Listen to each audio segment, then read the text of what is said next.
Students, आज हम लोग रिग्रेशन पर कुछ क्वेश्चन करेंगे। देखिए, फर्स्ट क्वेश्चन है calculate linear regression coefficients from the following data. x दिया है, y दिया है, तो रिग्रेशन कोफिशिएंट हमको निकालना है, मतलब दोनों b y इंटू एक्स और b x इंटू वाई। ठीक है, तो x की टेबल बनाया, y की टेबल बनाया। अब फार्मूले में हमको चाहिए एक्स स्क्वायर और x इंटू वाई, तो एक्स स्क्वायर की टेबल ये बना लिया और y स्क्वायर की टेबल और x इंटू वाई। तो 5 कॉलम्स हमारे तैयार हो गए और सभी का आप सम निकाल लीजिए। तो अब फार्मूला अप्लाई कीजिए, regression coefficient of y on x b Y x, तो ये होता है n into summation x y minus summation x into summation y upon, चूँकि b वाई x है तो इसलिए यहाँ पर नीचे पूरा x ही होगा। हमने उस दिन बताया था कि बी वाई एक्स का मतलब ये होता है कि y यहाँ पर डिपेंडेंट हमने मान लिया और x को इंडिपेंडेंट मान लिया, upon n into summation x square minus square of summation x। सभी की वैल्यूज़ रख दीजिए, कैलकुलेट करके आंसर डेसिमल के 4 प्लेसेस तक दे दीजिए। फिर हम लोग निकालेंगे regression coefficient of x on y, मतलब बी एक्स वाई।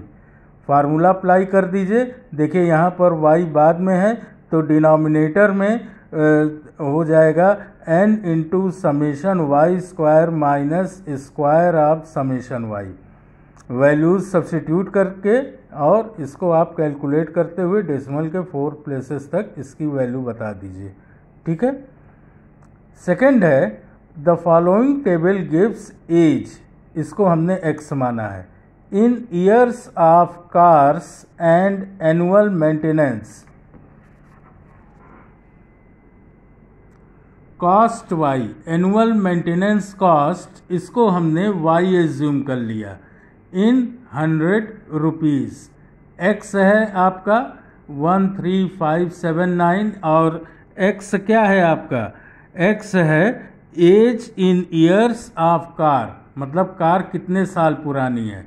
जैसे 1 साल पुरानी, 3 साल, 5 साल पुरानी, 7 साल, 9 साल। y maintenance cost in 100 rupees, मतलब ये 15 है तो 1500 रुपीज़, 1800 रुपीज़, 2100 रुपीज़, इसी टाइप से 2300 रुपीज़, 2200 रुपीज़। आपको एस्टिमेट निकालना है कि estimate maintenance cost for a 4-year-old car after finding the regression equation. ध्यान दीजिए, टेबल में 4 नहीं है तो ये 3 और 5 के बीच का मेंटेनेंस कॉस्ट हमको निकालना है, मतलब of y on x। Question को इस तरीके से भी समझिए कि अगर ये मेंटेनेंस कॉस्ट पूछ रहा है तो ऑफ y ऑन x, तो अब हमें क्या क्या चाहिए, x square, y x into y. अब जो टेबल में जिसकी ज़रूरत है तो हम उसकी वैल्यू निकाल लें। तो अब देखिए x बार होता है summation x upon n, summation x आपने 25 निकाला है तो 5 हो गया। y bar summation y by n 99/5 19.8। ठीक। अब regression coefficient of y on x, मतलब बी वाई एक्स, फार्मूला लगा दीजिए और फार्मूले में सभी वैल्यूज़ रख दीजिए। इसकी वैल्यू आ रही है 0.95। Okay, therefore regression line of y on x is y minus Y bar. क्यों, रिग्रेशन इक्वेशन आप जानते ही हैं कि अगर कोई एक पॉइंट है x बार कॉमा y बार, तो उससे पास होने वाली लाइन का इक्वेशन होता है y minus Y bar B Y X into X minus X bar. ध्यान दीजिए हमने क्यों बी वाई एक्स ही लिया, वो इसलिए लिया कि हमको मेंटेनेंस कॉस्ट निकालनी है, तो y पहले रहेगा x बाद में रहेगा। अब सभी वैल्यूज़ को रख दीजिए तो y और सॉल्व कर लीजिए, तो हमको एक इक्वेशन मिल जाएगा y equal 0.95x plus 15.05y। अब मेंटेनेंस कॉस्ट निकालना है 4 साल पुरानी कार का, ठीक है। तो इसमें अब हो जाएगा कि therefore the maintenance cost y at x equal 4 is equal to 0.95 into 4, जो ये इक्वेशन आपने निकाला है y इक्वल 0.95x प्लस इतना 15.05, इसी में आप x को रिप्लेस कर दीजिए 4 से। तो जब 4 से रिप्लेस करेंगे तो आएगा 18.85। जो मेंटेनेंस कॉस्ट y आपको टेबल में दी गई है वो 100 रुपीज़ में दी गई है, इसीलिए हमने इसके आगे लिख लिया 100 रुपीज़। मतलब अब 100 से इसको मल्टीप्लाई कर दीजिए तो आपको कितना मिलेगा 1885 रुपीज़, मतलब 1885 रुपये, ठीक है। Next question, in a partially destroyed laboratory record of an analysis of a correlation data, the following results only are legible। जो बचे रह गए legible क्या क्या, variance of x equal 9, regression equations, दो इक्वेशंस दिए हैं 8x minus 10y plus 66 equal 0, और दूसरा है 40x माइनस 18y। व्हाट वर, पहला part, the mean values of x and y, दूसरा part B, the standard deviation of y and the coefficient of correlation between x and y। ये दो question आपको solve करने हैं। तो पहला डेटा क्या दिया है, वेरिएंस ऑफ x इक्वल 9, और रिग्रेशन इक्वेशंस, दो इक्वेशंस आपको दिए गए हैं 40x minus 18y is equal to 214, ये सेकंड इक्वेशन है। फर्स्ट इक्वेशन है 8x minus 10y plus 66 equal 0। Okay, let us start. Since both the given lines of regression pass through the point x bar y bar, therefore अब जो दोनों equations हैं, ये एक ये, इन दोनों इक्वेशंस को इस पॉइंट से पास करा दीजिए x बार y बार से, तो हमको ये दोनों इक्वेशन मिल गए। 8x बार माइनस 10y बार प्लस 66 इक्वल 0, इसको नंबर 1 कर दिया, and 40x bar minus 18y bar minus 214 equal 0, इसको 2 कर दिया।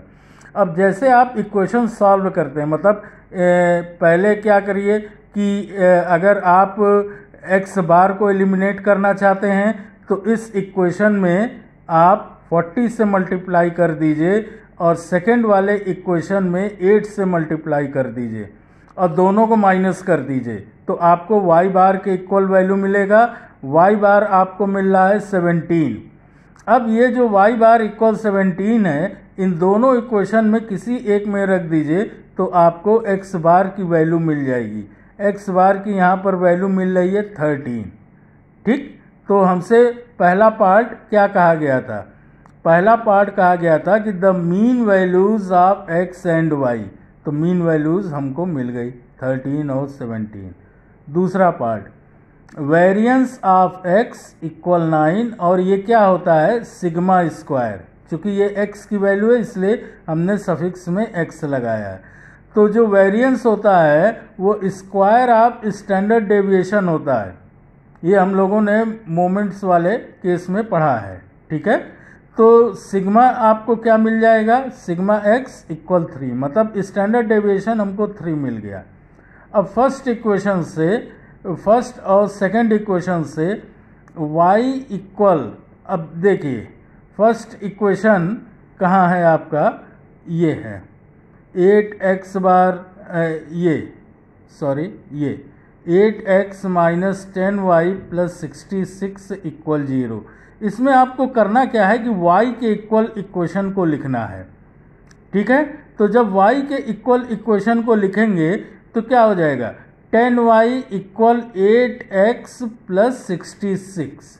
अब 10 से डिवाइड कर दीजिए, जब 10 से डिवाइड करेंगे तो y मिल जाएगा 0.8x प्लस 6.6। फिर second equation 40x minus 18y equal to 214। फिर इसको भी y के इक्वल लिखेंगे तो क्या बनेगा equation, 18y equal to 40x plus 214। अब दोनों साइड में 18 से डिवाइड कर दीजिए तो अगला इक्वेशन आपको मिल जाएगा, अगले इक्वेशन को x के इक्वल लिखना है, सॉरी अगले इक्वेशन को x के इक्वल लिखना है। तो इसमें आप क्या करिए कि 40x इक्वल 18y प्लस 214 हो जाएगा, ठीक है। तो x इक्वल क्या हो जाएगा, दोनों साइड में 40 से डिवाइड कर दीजिए। जब दोनों साइड में आप 40 से डिवाइड करेंगे तो x इक्वल 0.45y प्लस 5.35 ये मिल जाएगा। तो therefore regression coefficient of y on x is r into sigma y upon sigma x equal 0.8। And दूसरे के लिए लिख लीजिए regression coefficient of x on y, क्योंकि ध्यान दीजिए दूसरे इक्वेशन को हमने x के इक्वल लिखा है, तो of x on y is r into r